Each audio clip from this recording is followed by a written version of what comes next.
Bismillahir Rahmanir Rahim. Alhamdulillah wa salatu wa salamu ala Rasulullah wa ala alihi wa sahbihi wa wala. رب اشرح لي صدري ويسر لي امري واحلل عقدة من لساني يفقهوا قولي. Assalamu alaikum wa rahmatullahi wa barakatuh. Once again, it's a real honor and pleasure for me to be with you on this second Sunday of Ramadan for this very special session, looking at Fariduddin Attar's great allegorical masterpiece, The Conference of the Birds. So what I wanted to do this week, and first of all, I just want to say thank you so much for all of so much for those of you who were able to join us last week. I got some incredible comments and reflections after the session, and I really appreciated that. And it really kind of deepened my own reading of the text and sort of got me thinking about certain topics and themes, some of which I'm going to try and bring up today. But I just want to recap a little bit where we were at. So if you were not able to join us last week, we'll be up to date. We started really speaking about Fariduddin Attar and his times, the time that he was born into, which was probably around 1120, and the time which he passed away, which was just either during or in the aftermath of the Mongol invasions. And Fariduddin Attar lived in an area of the world near a city called Nisapur or Nishapur. And Nishapur is part of an incredible region, which includes cities like Mashhad, where the great Imam Raza is buried, which includes cities like Tus, from where Ferdowsi hailed, and of course, from where the great Imam al-Ghazali hailed. Many years ago, as I mentioned last week, a long time ago, 1999, I and my very dear friend Afan traveled to Iran in search of the maqams, the resting places, the monuments associated with some of these incredible people. And when you go to that region, even today, of course, you go to the great shrine of Imam Raza in Mashhad, which is so sacred to so many people. But even in Mashhad, you see the remnants of empires, the Mongols, and others who have come through, who came through as conquerors and then became Muslim and then built their edifices and built their buildings in those particular areas. But definitely in that region, there's not a town that you go to that there isn't a well-known saintly personality, a man or a woman who is deeply, deeply connected to God and who is still revered and whose blessing through dua is sought after. And what's amazing about that place is that it was a center not only for architecture and art, but it was a center for philosophy. It was a center for Islamic studies and the ulum al-Quran and the study of the hadith and the study of the sacred law. But it was also a center of spirituality. It was a place from where spirituality emerged and great spiritual masters came. And so there was something about that land, about that place that was incredibly compelling. And going there personally, you felt it. You felt that we were in a space, in a land, in a geography that was filled with this incredible history. And I think for us, for those of us who are Muslim and who look to our past, sometimes for inspiration, but certainly who look to our past to be nourished by that past so we can live life now and into the future. A place like Nishapur must have been incredibly cosmopolitan. It must have attracted personalities and people from literally from all over the world. And as people were coming into these great imperial cities and were coming into these cities of knowledge and were coming and interacting with one another, you can only imagine the incredible exchange of ideas, the incredible exchange of knowledge that was taking place. And that's the environment into which Attar writes The Conference of the Birds. And The Conference of the Birds, as we said last week, and then we'll kind of soldier on into the text this week, is really a book about the great journey that you are on and that I'm on. It's the great journey to the Simurg, to the great one who will unite us. And more than that, it is a journey to understanding ourselves as creation in light of the Creator. It is understanding that what are the intrinsic ways in which we are challenged on that pathway to Allah subhanahu wa ta'ala, to find the source of all beauty, to find the source of all mercy, to find the source of all forgiveness, to find the source of just the source that will give us true and everlasting life. That is the book. That is what Attar is trying to teach us. And last week we looked at the opening of the book and we looked at the introduction of these birds who, the birds represent in Attar's narrative these they're allegories, they're metaphors, they're symbols for the things that are in our own selves. So we talked about how when the birds had all gathered together for this great mantiq, for this great conference, where they were speaking to each other and engaging with one another about this problem that they had, which was, how do they, in all their diversity, in all their difference, from all the different places they come from, how do they come together to find the true purpose of themselves? How do they find that force that will unite them and allow them the strength and also the guidance to get close to their creator? And that's where the hupu, the great bird of Sulaiman, Sulaiman, the prophet of God, alayhi salam, upon whom be peace, this is when the hupu steps in. And the hupu is this mythic bird, the messenger bird, the bird who could translate between nations, both human and animal, the one who Sulaiman alayhi salam sent with a message to the Queen of Sheba when he was engaging with her. The hupu takes on within Islamic literature, and particularly within the Islamic spiritual tradition, especially the one to which this book belongs, the stories, the allegories that teach us something about ourselves in the spiritual path, that indeed the hupu represents the guide. The hupu represents the one interlocutor who is going to guide us through this very difficult process.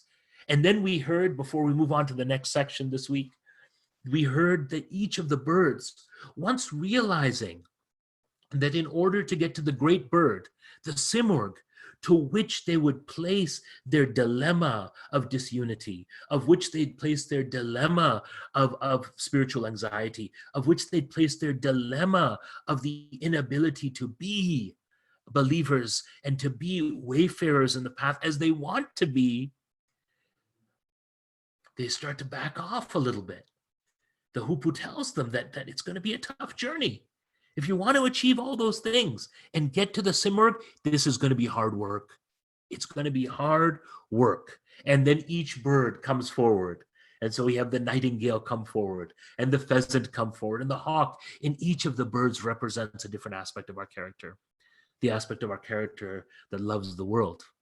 The aspect of our character which loves a life of ease. The aspect of our character that thinks that we're always doing enough. The aspect of our character that feels jealousy, the aspect of our character that fears death, the aspect of our character that fears failure. And all of the birds in turn present a argument to the hupu that, look, we were into this journey at the beginning, but now that you've told us exactly what it entails, we're not so sure we're ready to go. But then the hupu, beautifully and in a way that the hupu speaks to me. When I read the Conference of the Birds, I feel that the hupu is speaking to me, is speaking to my own inhibitions and my weaknesses. And that as the hupu speaks to each of the birds, the hupu is in fact speaking to us and saying, I know you have this character, but know that you can be better than this. Know that don't be so quick to settle where you are. Don't be so quick to just let the great prize and the great possibility go because you fear that it's going to be hard. In fact, the hardship of it is what's going to make it sweet. Because when you reach the simurg, you'll get all the answers you need. And so one by one, he convinces the birds. He convinces them that indeed he will be with them and he will guide them. He will guide them to this great journey. And so I hope all of you can see my screen now. I see my good brother Noshad there. Brother Noshad, could you give me a thumbs up if you can see my screen now? You can. Okay, mashallah, perfect. So I want us to now begin the story of the beginning, because what we discussed last week, really, we were only really talking about not just even the beginning. We were just talking about the beginning of the beginning, so to speak. That what we were talking about was the very start of the journey. But now the birds have become convinced. The birds have become convinced, and now they're ready to begin the journey. And this is where Attar's story for us gets terribly exciting. Before we jump in to some of the text, I want to sort of outline three considerations, and I outlined them last week, and I think it's important just to stress them, if I've made for just a few moments. One is, what is our approach here? Last week we were really honored to have scholars on this call, and I particularly acknowledge the presence last week of Sidi Sheikh Muhammad Isa Waili, as a scholar of Persian and of Arabic. And it's to those scholars that people like us lean on, especially when we approach these incredible texts. I read this text in the winter of 1995-96 with my teacher, Professor Dr. Ustaz Timothy Giannotti, to whom I owe a great debt, beyond the debt of this class that he taught, but the debt of friendship and the debt of his guidance and mentorship. He's now one of the senior faculty at the American Islamic College in Chicago. When we were looking at this book with Ustaz Timothy, we of course went through the text in detail, tried to make connections. But what I remember most about the experience of reading The Conference of the Birds by Fariduddin Attar was that it is a text which works on many levels. It's a text which is supremely accessible to the novice. It is a text that is incredibly potent for the seeker. And it's a text which reveals spiritual mysteries for the adepts and the masters. And so each and every one of us, like the greatest texts of our tradition, in fact, I would say the Quran itself, is that the call is for us to read these texts from where we are. And so in presenting these texts to you, I bring together what I've learned from teachers, but also the reflections that I've had with beloved friends, some of whom are on this call, and also what the heart feels as it reads these great words. So that's the approach that we're taking. And therefore, I lean on you, rely on you when we get to some discussion in the next half hour or so. It would be wonderful, really, to also get your reflections and your insights and your comments and your concerns and your disagreements and your contentions. This is the kind of book which presents a whole host of answers. The second is the issue around allegory and metaphor. That in fact, what Fariduddin Attar is telling us is, and although there are incredible stories, what would be termed the Tazkiratul Awliya, the histories of the friends of God, scattered throughout the book, because the interesting thing about the Conference of the Birds as a book is that it is a story that contains stories which contain stories. It's like a Russian doll of stories. You have the overall context of the book, the great journey to the Simurgh. And then you have the story of the birds and the passions and the difficulties and the conversations that they have. And then to explain that, there are stories that are further illustrate the individual challenges and moments that the birds go through. When we speak about allegory and metaphor, we're also entering into kind of interesting and at times difficult terrain. Are things as they are said to be in the words, or are we looking for meanings and connections. And I want us, as we're reading the section that we will read together this week, I want us to think about what are the connections in our tradition, in the broader Islamic tradition, in the tradition of Islamic spirituality. What are the connections that we're making? What are the ayahs of the Quran, the hadith, the sayings of the great women and men of the past? How are they influencing us as we read this text? How are they informing us? Because that's an important part of reading texts like this. So allegory and metaphor in particular, there's going to be one really allegory as I think a sharp allegory that we're going to come to when we start reading the story of Sheikh Sanan, which is forms the longest story in the conference of the birds, and the story that really for me sets the stage for the entirety of the journey to follow. And finally, I just want to say again, as I did last week, about Attar's age and sensibilities. He's living in a particular age, and he has certain sensibilities. And the two sensibilities which come up, and will come up very quickly, especially in the story of Sheikh Sanan, is how is the non-Muslim other viewed through the lens of Attar? That how are they viewing, say, Christianity at this time? And what is the form of Christianity that is being viewed by Attar? Because a Christian woman, a young Christian woman, is one of the main protagonists of the story that we're going to get into. We'll talk about it when we get to the introduction of her character, but I think one thing that is important to know is this was a time of polemics.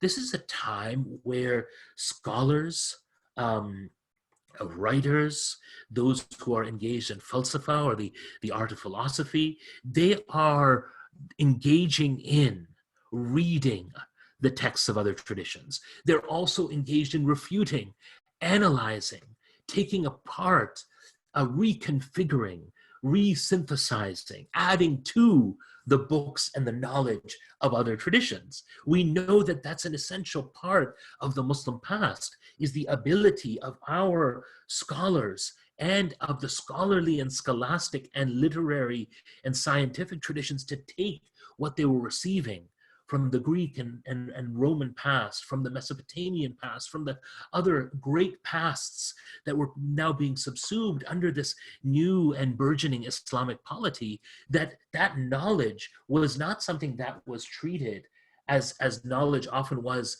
in Christendom for a long time, as something unholy, but rather knowledge was taken on face value as something that should be seized. The lost burden of the believer, as the narration tells us. And this knowledge was being synthesized into the broader knowledges that were being created during this time in Islamic civilization. And so I think it's important to keep in mind his age, and it's so important to keep in mind the sensibilities that Attar has towards the other, and particularly the sensibilities that his time would have had in terms of gender, in terms of language around gender. And so that's why some of those classical texts, and recently, there's been some very interesting academic work around this. Zahra Ayubi's book on gendered morality takes a deep and difficult look at how certain canonical texts of the Islamic past will treat gender in a particular way that, particularly to our contemporary sensibilities and experience, often don't compute or don't make sense. And I think it's important to put that on the table, and it's important to look at some of the things that make us feel uncomfortable about that. But it's also to say that can we take and immerse ourselves in a text like the Conference of the Birds, knowing these things, and still take great benefit from it, knowing that there's conversations to be had about how certain things were viewed, perhaps in our own Muslim past. So as we begin now, the beginning really, we come to a point where we are now going to begin the journey that is going to take the birds, led by the Hupu, through the 7 valleys of the journey. And inshallah, next week we'll look in detail at all these 7 valleys, or at least in précis at all these 7 valleys, and to try to understand the the highs and the lows that one goes through in order to achieve true knowledge and true experience of God. And right now, we're right at the beginning. We're in the valley of the quest, and in a moment, we're going to be arriving into the valley of love. You know, it's said that, illuminated beginnings have illuminated endings. Illuminated beginnings have illuminated endings. And we always ask Allah that may our end be illumined just as our beginning was illumined. And that if we are beginning something, may our beginnings be illumined and our ends be illumined. So in the same way that Allah subhanahu wa ta'ala has given us life and vigor and energy at the beginning of Ramadan, we ask Allah subhanahu wa ta'ala take us out of this month with the same light, vigor, energy, blessing, and grace. The birds, they're eager. They're eager now to begin. The hoopoe has excited them. And so when the birds heard all these stories that the hoopoe was saying about how to defeat the various inhibitions that they were expressing, they were now ready. Now they were ready. But then the hoopoe stops. The hoopoe stops. The hoopoe stops and now gives a word of advice to the birds. And I'm going to read this word of advice, and then we'll talk about it. And at the heart of the word of advice comes the hoopoe's advice on love. And we'll address that in just a moment. Let's read together. The hoopoe advises the birds. Whether you're an ascetic or a libertine, when you fall in love, your heart becomes the enemy of yourself, and you'll no longer care about yourself. Therefore, let go of your ego. It's the road's end anyway. Ego is the dam that keeps you from the path. Give up your eyes so that you may see. If you are told to abandon your faith or commanded to give up yourself, who are you to refuse? Renounce them both. Naysayers say this is blasphemy. Tell them love is above heresy and faith. And we're going to come back to that in a moment. What does love have to do with belief or unbelief? The hoopoe says. What do lovers have to do with life's trappings? A true lover strikes a match to the whole harvest. If a hatchet is lifted over a lover's head, a lover of the path will say, do it. Love insists on the heart's bleeding pain. Love demands a gnarled and arduous tale. And then the hoopoe, using the language, particularly of Persianate mystical writing, he says, "Oh, wine bearer, come pour heart blood into the cup." And we know that this idea of wine and is used particularly in the mystical literature of Islam to really refer to that beautiful, that beautiful substance which enlivens us. This is not a wine from the earth. No, this is that heavenly spirit, which if Allah grants us al-firdaus, we will be served. And the Quran speaks about the drinks that those who are successful and achieve felicity. This is to what the poet Attar refers. Wine bearer, come pour heart blood into the cup. If you don't have any, borrow some from love. True love comes with passion that burns away veils. Sometimes it ravages the veil. At other times it mends it. An iota of love is better than all the worlds. A morsel of lover's pain is better than the lovers themselves. And now comes this very interesting and powerful call to love. Love is the magnetic core that draws everything together. But beware, there is no perfect love without pain. Angels hold love, but not the pain. Only mortals merit the pain of love. If you become sure-footed in love, you'll transcend everything, even blasphemy and belief. Let me finish and then we'll come back to this. Love opens the door to poverty. Poverty will steer you to breach faith and belief. When you liberate yourself from all you believe and don't believe, then your ego disappears. Only then will you deserve this journey. Only then will you deserve its mysteries. Staunch your fear and step forward. Now the hoopoe is calling the birds. We're now about to go into the first great story of the Conference of the Birds. He's going to really give them a zinger. He's really going to take them down a difficult path now. Staunch your fear and step forward. Leave faith and blasphemy behind. Don't worry. Don't be childish. Don't hesitate. Go on. Be bold. Take the first step. If 100 tests rain down on you, don't panic. Expect them on this hard journey. I mean, it's stirring. When I read it, to me, it is stirring.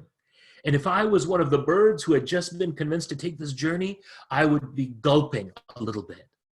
Because what is the hoopoe saying?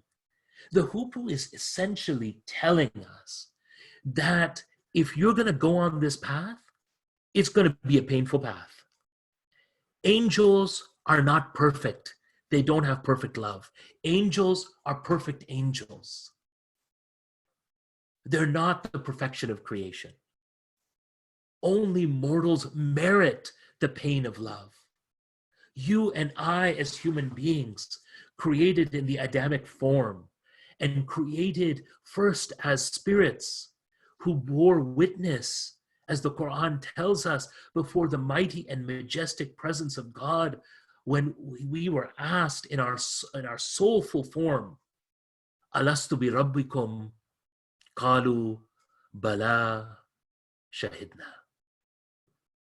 That the Quran tells us of that incredible moment in the time before time when all the souls were brought before the creator of the heavens and the earth, and our souls witness to God's beauty, his majesty, the power of his creation, his immense and eternal creativity. And we were asked, am I not your Lord? And we said, Qalu bala, absolutely, verily, without a doubt, we affirm it. We witnessed it, shahidna. And so at that moment, we connected ourselves to a vision, to the divine presence. And it is said that the divine presence, our teachers tell us, became imprinted on our souls, so that whoever we are, a people of faith or no faith, people who believe one way or another way, every human being is connected to every other human being, because each and every one of us stood together on that mighty day in the time, before the majestic presence. And since that moment, when Adam and his wife and his partner in the first of this first creation experiences first Iblis saying, no, I won't bow to them. That is the first witnessing of contempt. Iblis doesn't say, I don't believe in you, God. Iblis says, why should I bow to them? They're made of mud. They're weak. Even the angels in the Quran said, oh Allah, aren't you going to place a creation on the earth which will cause fasad? God says, I know what you don't know, but the angels are right, aren't they? We did cause fasad, didn't we? We caused fitna. We cause ruin to our mother, the earth, as the Prophet ﷺ referred to the earth. The earth is like your mother. Didn't we do that? But Allah knew something. And here's the secret.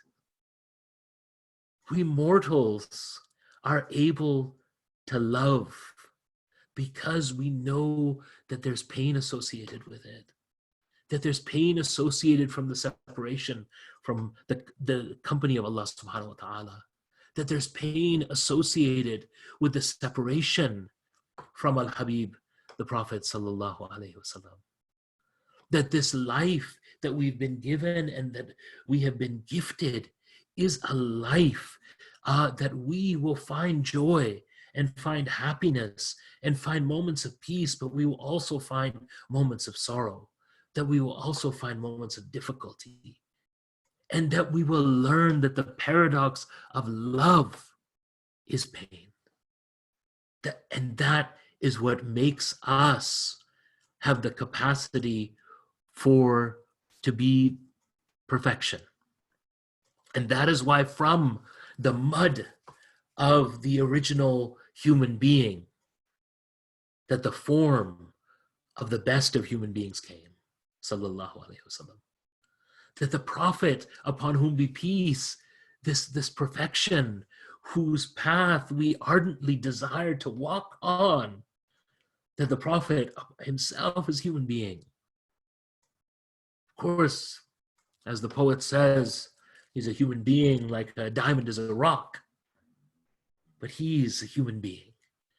And therefore, our ability to experience love and the pain of love is what makes us worthy of the journey to Allah subhanahu wa ta'ala, and to experience fully in our hearts and in our bodies what it means to love and what it means to love perfectly.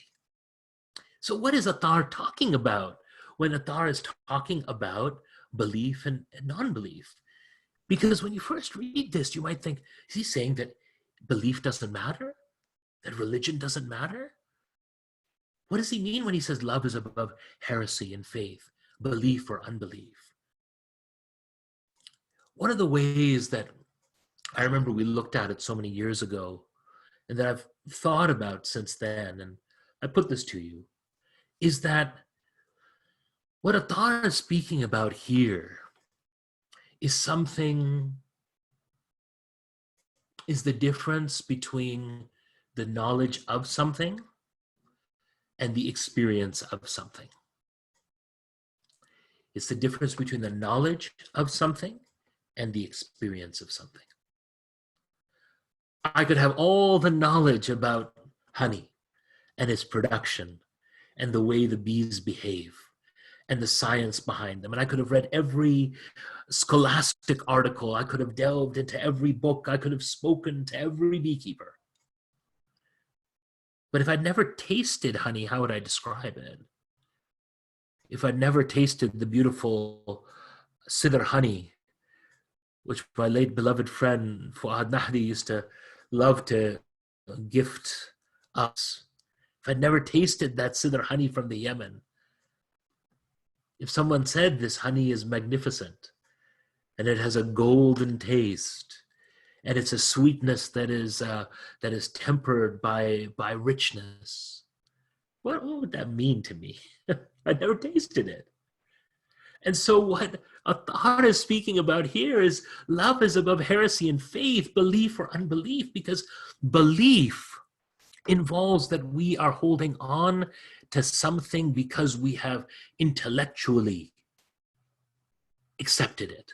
We're at the level of Iman, right? We're at the level of Iman, that we've understood the mechanics of faith.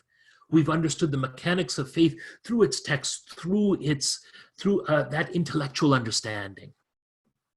That we have accepted the ritual of faith, perhaps, and so we do our prayers and we do our devotions. But if none of that comes with an experience, then we're still in the realm of belief, an important realm, a vital realm. But what happens when we move into the level of spiritual excellence, Hasan, worship Allah as though you see Allah, and even though you do not see Allah, know He sees you? What if we move into that path where the ego, this self which holds us back from giving ourselves totally to the divine, disappears?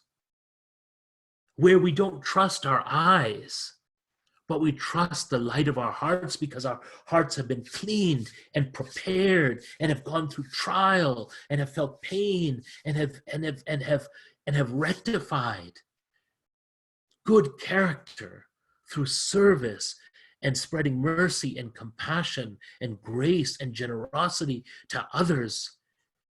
What happens when we experience the divine love then? Isn't this the love that Rabia al-Basri, Rabia al-Adawiyya, in her famous pronouncements, the great knower of God in the early period of Islam, when Rabia said, I reject heaven and I reject hell. I do what I pray. I only want you, Allah, because I love you. It's not for fear of hell or want of heaven that I act, but I want the action, my prayer, my devotions, my behavior, my being in the world. I want it to be to love you, because you're the source of all beauty. You created love, and you created this feeling in my heart that nothing can replace. That's the love. And we know what happens when we love so deeply, when we love so deeply our parents and our grandparents, when we love our partners, when we love our children, when we love our friends, we love those who walk the difficult path with us. We know, we've all felt it at one point in our lives, that what does love do to us? What does it do? It opens us to possibility. But when that love is challenged, when sometimes that love is denied, when sometimes the people that we love, Allah calls them back, or sometimes those we love don't love us anymore, or we stop loving. Now that's the heart's bleeding pain, Attar says. And he demands, and love demands, a gnarled and arduous tale. So he says, if you're going to do this journey, know that what we're striving for is love. And if we want to get to that love, it is going to be hard.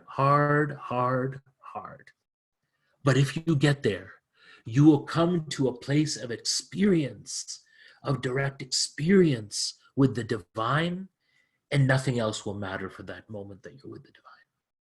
And of course, this mimics the Isra and Miraj of the Rasul Sallallahu Alaihi Wasallam, who traversed horizontally from Mecca to Jerusalem, who observed the earth and its undulating forms and what was going on below him as he flew on the Buraq, and then his ascension from Masjid al-Aqsa, from that beautiful place up to where? Ultimately, the very court of the divine, where Jibreel couldn't go. And it was just Allah and the Most Beloved. What did the Prophet experience there? One can only imagine. One can only imagine Al-Habib sallallahu alayhi wasallam in his year of sadness. In the year that he loses his beloved, he felt the loss, he felt the pain of love. Sallallahu alayhi wasallam, he lost Al-Khadijah al-Kubra. He lost Sayyidah Khadijah. He loved Sayyidah Khadijah, and Sayyidah Khadijah loved him. When there was no one else in the world who stood, she did. She saw his characters, his quality. She saw his beauty before anyone else did. Truly. He loses his uncle, his protector, the one who shields him from harm. This is the year of Taif, where the children and the indigent of Taif stone and pelt the Habib. He's gone through a lot this year. And now God brings the Prophet ﷺ close to him, and the Prophet experiences what it means to be with the true beloved. But then the Prophet has to return. Who would want to leave that? Who would want to leave that beautiful vision? That vision of mercy, that vision of that awesome vision. Who would want to leave it? And yet the Prophet sallallahu alaihi wasallam returns to us, doesn't he? He returns back to earth. He returns back and brings us the prayers. He returns back and brings us wisdom that he's learned from the other prophets. And so what the Hupu is telling us is that ultimately this is faith, belief, ritual, are parts of the path, necessary, important, vital. To be part of this means that we develop the spiritual discipline, that we develop the discipline of service, that we form and shape ourselves into warriors of mercy, who do not do violence in the world, but who lift up the world, who don't harm the world, but who care for the world, who go into the world directing compassion and directing generosity and directing service, that we become mercy warriors. All of that is important. But what drives us? What drives us is that we want to liberate ourselves from all that is other than Allah subhanahu wa ta'ala. That we want to go to the very source of love. And therefore, that's why the Hupu concludes this speech and says, staunch your fear and step forward. Leave faith and blasphemy behind. Don't worry. Don't be childish. Don't hesitate. Go on. Be bold. Take the first step.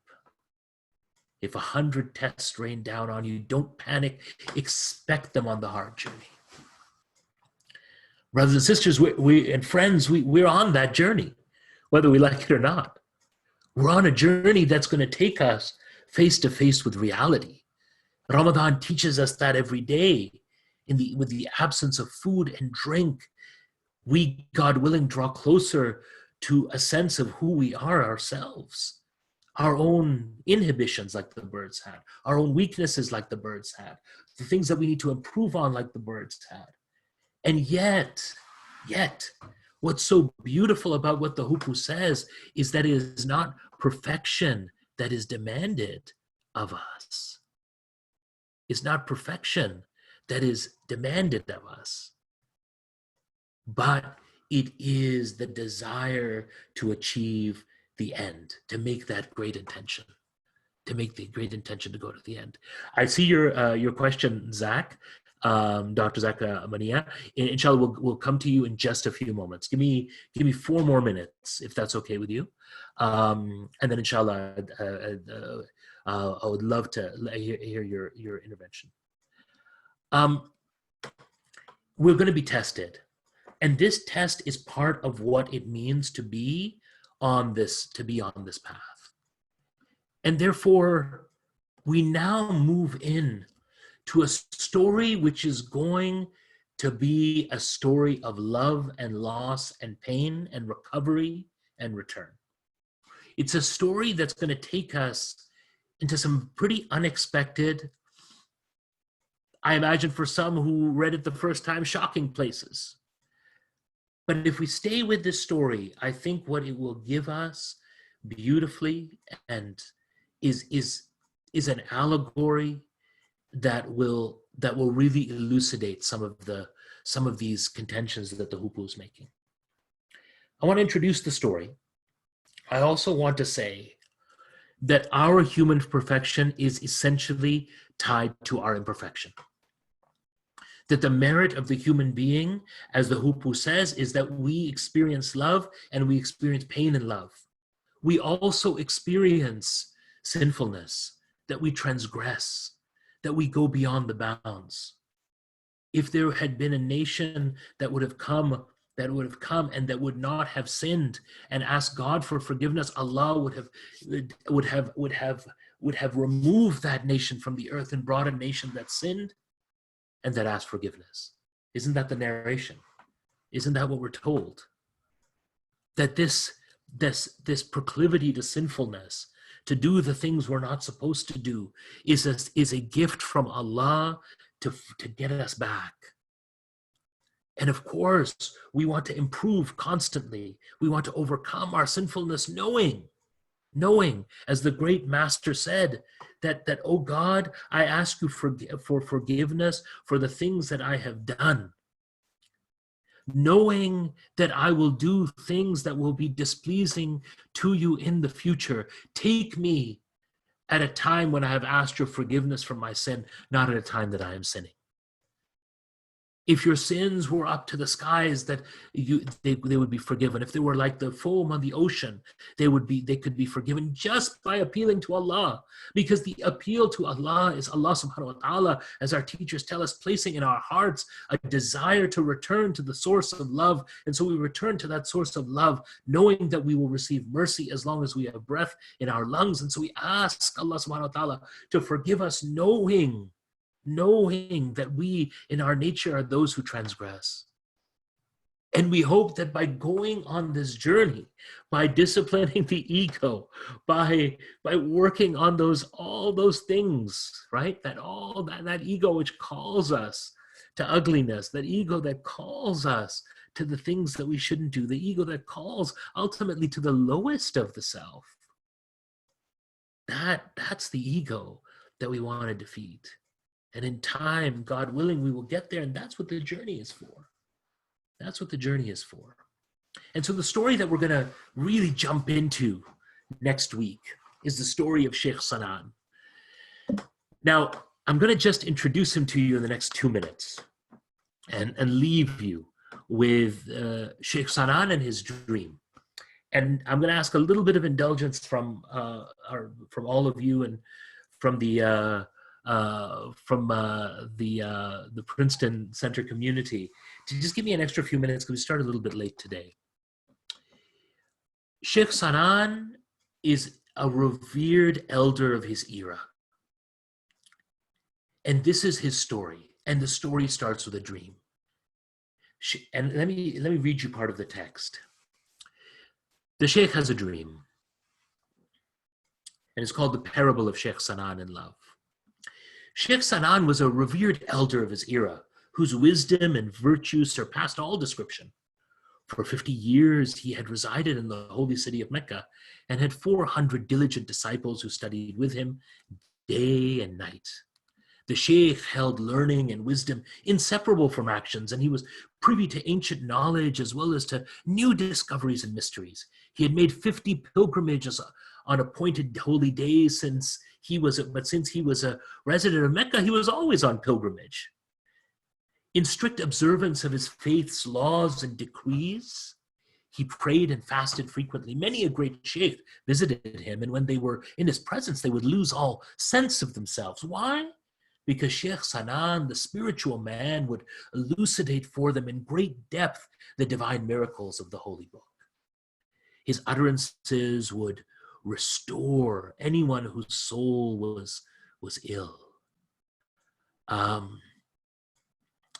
His utterances would restore anyone whose soul was ill to his rightful self. In short, he was a leader and a pillar for his people, both in joy and sorrow. And now comes the dream. I want you to really listen carefully to what the Sheikh sees. The Sheikh was aware that he served as an exemplar to his followers and was therefore greatly alarmed when he found himself dreaming the same disturbing dream night after night. In this dream, he prostrated himself over and over again before an idol inside a temple.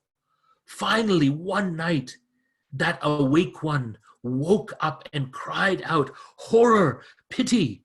The graceful Joseph has fallen into a well. I have come upon a difficult passage in the path, and I do not know if I can survive this pain, for I would rather die than give up my faith." He sees something in his dream. He sees something in his dream that is horror-filling as, say, that Yusuf falling in the well, that Joseph falling in the well. A difficult passage on the path that could verily end the path for him. He's disturbed by this. He's disturbed. No soul, Attar continues, on earth walks the path without coming to such a strait. I love this about the narrative, because the Hupu, it's really the Attar speaking in the Hupu's voice, isn't it? And the Hupu is sort of telling the story. So now the Hupu takes a bit of an aside and says, no soul on earth, gives us a bit of advice, no soul on earth walks the path without coming to such a strait. If the wayfarer cuts through the strait right away, the passage will light up all the way to the throne of the Almighty. But if he or she falls behind, the road will stretch out even longer than before. Isn't that so true? We all come to those moments in our lives. You know, the proverbial crossing of the Rubicon, the moment where we have difficult decisions to make, or a difficult challenge will visit us. And if that challenge visits us and we respond in a way that is, merciful to our soul, and that is fully comprehending of God's will and compassion and mercy upon us, then maybe we'll cut through that path, and that it got cut through that difficulty, and that path will light up all the way to the throne of the Almighty. At last, the wise ancient confided to his followers, the Hupu Attar finishes, something terrible has befallen me. I must go to Rome to see what can be done about it. So in the dream, he has seen a difficulty. He has seen a challenge. And he sees the dream over and over again, so he knows that he is being called to this challenge. And that challenge isn't for him in Mecca, where he is surrounded by disciples, where he's in the precincts of the Holy Mosque, where the great men and women of knowledge and spirituality and wisdom come and visit him. That's not where the difficulty is going to be. This is someone who all of his life has never strayed from the path of God. This is someone who all of his life has never strayed from the path of Allah. Everything about this person's life has been a life forged in service. This has been a life forged in study. This has been a life forged in good sohbat, good company. But now he's being called to a challenge. And where's the challenge? It's in Rome. And Rome is this general terminology that speaks about the West. In the C.S. Knott translation, it's Greece. And I like what Wolpe has done here with Rome. In a way we can connect to Rome. We can connect to the West. He's going to go west, away from the lands surrounding the holiest of places. He's going to go west now. He's going to go and find out what happens to him, what awaits him. And what awaits him there, the last thing I'll say, and then we'll open it up, is the Sheikh falls in love. All of his 400 worthy disciples set out and accompanied their master on the journey. Can you imagine the 400 adepts in various degrees of spiritual training, in various degrees of scholastic training, in varying degrees of religious understanding, now set out with their sheikh. And they accompany their sheikh, because that's what you do when you're committed to a teacher. And the teacher has shown them no reason not to trust. The sheikh has shown them no reason not to think that if the sheikh is receiving a dream, it's an ishara that he needs to go somewhere, then they're with him. All of his 400 worthy disciples set out and accompanied their master on the journey. They headed out from the holy city towards Rome. And when they reached their destination, they walked its every nook and cranny. It's like they were looking for something. They're searching high and low. They're checking out the terrain. They're walking through towns and villages. And then by fate, the sheikh's eyes fell upon a young Christian woman. Then by fate, the sheikh's eyes fell upon a young Christian woman who was pious and spiritual in her nature. This is very important. It's very important for setting up everything that happens after this. The character of the Christian woman, a pious and spiritual woman, is important. And she's sitting on a beautiful balcony, presumably of a beautiful home. And she was filled with the spirit of devotion to her Lord. She was someone who was deeply connected to spirituality and its mysteries. And there she was, sitting on this balcony. And the sheikh looks upon her And so he isn't merely seeing this woman's beauty, because know where the sheikh is coming from. We've already been told that this is a master of sorts. This is someone who has studied and mastered the sciences of faith. This is someone who guides others along the spiritual path. So he's not merely seeing her beauty, but he's seeing the inner beauty as well. He's seeing that this is someone of piety, that this is someone who Allah has created, who combines the inward and the outward. And the feeling with which she sits on that balcony is not of one wanting to be looked at, but one who is content with her Lord. And so immediately the sheikh, his heart is lit ablaze, and he falls in love with this woman. And that, my friends, is I think where we have to stop today. He falls in love. And if we look at the story of Sheikh Sanan on this particular slide, we start with the dream, we start with falling in love, and then we're going to see the heartbreak of the disciples. We're going to see what happens when faith is given up. What happens when followers abandon the person that they had called their master. We're going to see what true friendship looks like, and the return. We're going to see the dream of this woman. And finally, we're going to understand what the Hupa was talking about when they talked about the pain of love. Because we're going to talk about the reunion, taking the path, and the return to God. This, my friends, really, for me, if there's something that I can leave you with, and something that I want us to think about, and I say to myself that I want myself to think about really over the course of the next week, is really the centrality of sin, transgression, and forgiveness in the human story. I want us to think about that this is Ramadan. You know, that the gates of mercy have been opened. Now the gates of forgiveness are open. The gates of liberation, freedom from the fire will soon be open. The gates are opening now. Why are these gates open if we were perfect? Why are these gates open if we had mastered ourselves? The gates are open now, my dear brothers and my dear sisters, because we are those who transgress, and Allah loves to forgive us. Oh Allah, you are the one who loves to forgive. So please forgive us totally, and please forgive us completely. Jazakallah khair. I'm just going to open it up, and I want to go first to Zach, to Dr. Zach Mania. Go ahead, Dr. Zach. I'm just going to stop sharing the screen so I can see all of your beautiful faces. Assalamu alaikum, Sheikh. Wa alaikum salam. How you doing? Alhamdulillah. Just Abdul-Rehman. Thanks. I have a two-part question. First, I must compliment your style. You are able to diffuse your knowledge so beautifully.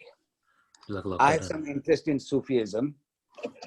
It makes it very interesting and heart-touching the way you've described this. I've read this book peripherally, not nowhere as close to how deep you've done it. But I have one question that at the core of Sufi path is this one hadith that is mentioned, the sacred. I don't know how sahih is this hadith. That the Prophet ﷺ said that whoever seeks, Allah subhanahu wa ta'ala says that whoever seeks me finds me, whoever finds me comes to know me, and whoever comes to know me loves me.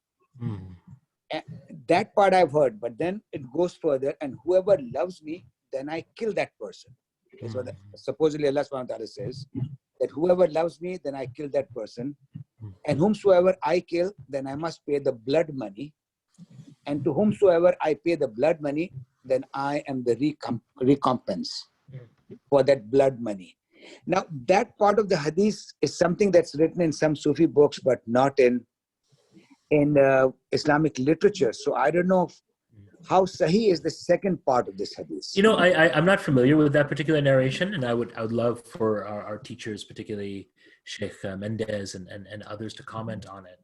But the sentiment of it is an interesting one, and let's just take it on face value. Maybe not as a hadith, but as something that is sort of quoted from time to time. And like I said, it's the first time I'm coming across it, but it resonates with me in the sense that you know, this idea of kill. You know, it's Sayyidina Ali, Karamallahu wajha, may Allah ennoble his face, Imam Ali, said that, you know, famously, you know, die before you die. What does that mean? Like, what does it mean to die before you die? And you know, our teachers have said, when I've asked my teachers that, what does that mean? It said that, you know, to die before you die is to try to sublimate, to kill off the ego, that part of yourself which calls you to self-harm, that part of yourself which calls you to harm others. He says that's the part we want to excise, right? That's the part that we work our whole lives, that we have good sohbat with good people, that we read the text, that we go into the world to be of service, even though we're flawed and we're sinful, even though that we may not have, we're not perfected people, but with all of our sinfulness, all of our, like I said, all of our inhibitions, all of our mistakes, we say Bismillah and we go into the world and we ask Allah to make us a means for doing good. And in order, through service and through right action and through controlling the ego, that what do we want to do? We want to destroy that nafs al-lawwama, that we want to destroy that part of ourselves which calls to harm ourselves and to harm others. And we want instead to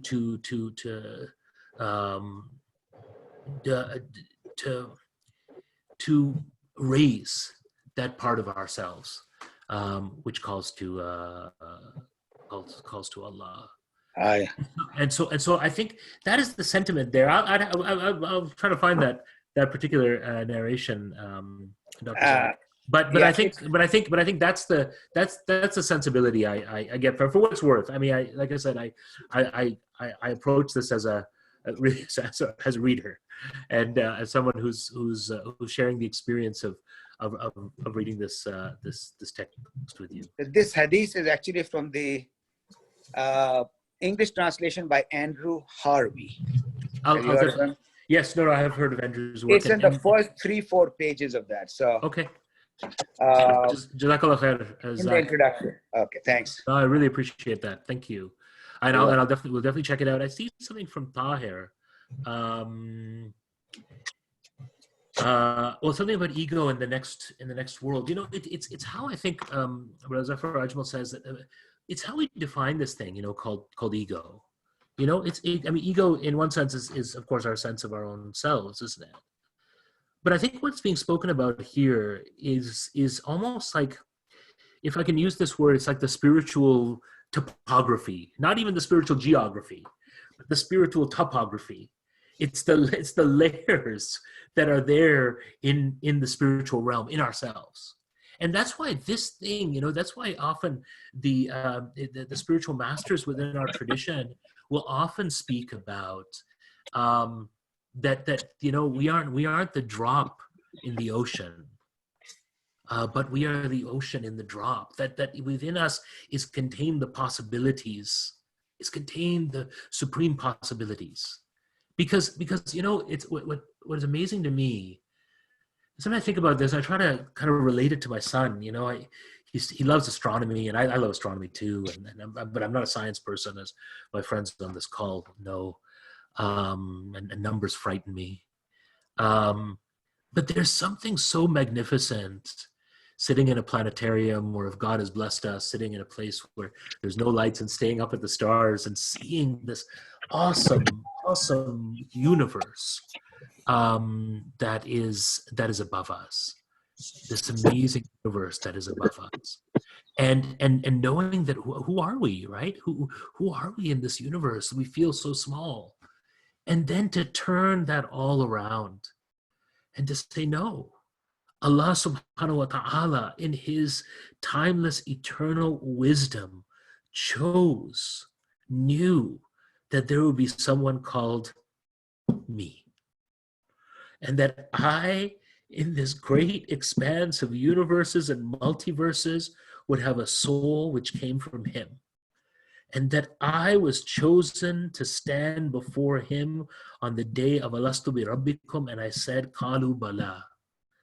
And that my life is important, that my creation is significant, that the Lord of the heavens and the earth wanted you and me to be here at this very moment with breath and blood flowing through us. I mean, that's amazing. This is the value that you and I have as individuals.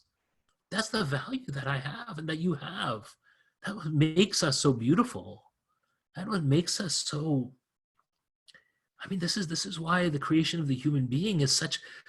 That's why the Attar says the merit of the human being is our experience of love and pain, that we as human beings can experience, and Allah has allowed us to experience the breath of his attributes playing on the world, manifesting themselves in the world.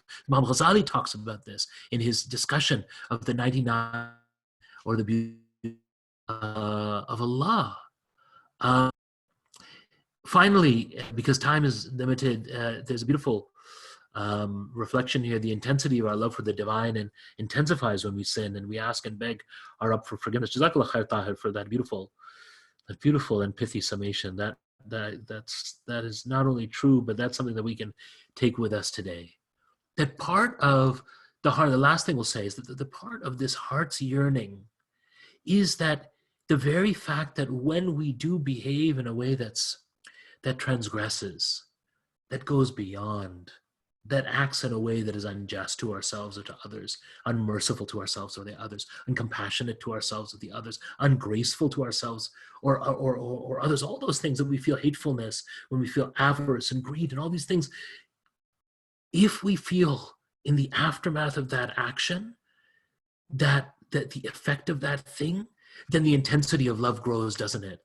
Then you go, Ya Allah, the love that you must have for me to give me even the awareness that I have committed wrongdoing, and now to place upon my tongue the gift of astaghfirullah. What an incredible gift. I'll end on one short 30-second passage that I remember from the work of Shams Friedlander, an elder of ours, a teacher, a writer, a poet, a photographer. Shams Friedlander, in his one of his autobiographical works, talks about life, and he says all of our lives since he became Muslim, he says is spent in constantly repeating dhikrullah, la ilaha illallah, la ilaha illallah, la ilaha illallah. And he said, we have only a number of breaths that were given by God, and with those breaths, we talk and we do commerce and we think and we laugh and we love and we say La ilaha illallah. We remember God. He said, and what are we looking for in the number of breaths that were given? He says, we're looking for the one breath with which we say that one La ilaha illallah, that we believe so purely in our hearts that there's no veil between the saying of it and the Lord of the heavens and the earth who we are praising. He said that's all life is. He said we spend our whole lives looking for that moment. So as we do our service, as we do our khidmah, as we serve our families, let's seek that one moment. Let's hope that in this Ramadan, that in our acts of service and activism and mercy and doing compassion in the world and being engaged in the world, yes, we have to engage in the world. The Hupu and the Conference of the Birds isn't telling us to be ascetics. The journey is hard because the journey is in the world. We deal with real people, and real emotions, and real stuff. But let us, inshallah, be those who will be granted the La ilaha illallah that will give us Jannatul Firdaus. We ask Allah subhanahu wa ta'ala for all those who are sick and struggling in the Ummah of Muhammad Sallallahu Alaihi Wasallam. We ask for our beloved Imam Suhaib Sultan, that Allah subhanahu wa ta'ala may grant him peace, that Allah subhanahu wa ta'ala may grant him shifa, that Allah subhanahu wa ta'ala will grant him strength, and all those who are going through trial and difficulty at this time. Oh Allah, we ask you to bless this community, the community of the Muslim Center of Greater Princeton, Imam Mendez, Sajid Bhai and his wife, and Sister Faria, and all of our friends in this beautiful community. May Allah ennoble this community, make this a place of success, make this a home for the hearts that love you and love your Habib sallallahu alaihi wasallam, and du'as for each and every one of your families, all of my beloved friends. Some of you I see out there, my family, and my extended fraternity of this beautiful ummah, and our friends from other traditions who have also joined us.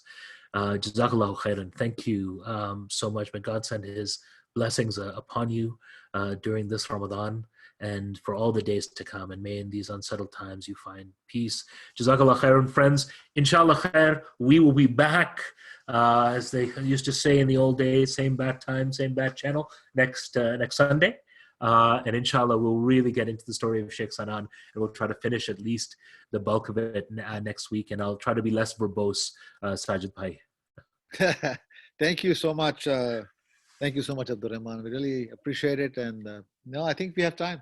Excellent. Jazakallah khairan. God bless you, and Sister Farina. Give our best to your family, inshallah. Thank you. Inshallah. We'll see all of you next Sunday. Have a wonderful week. Assalamu alaikum wa rahmatullah. Thank you.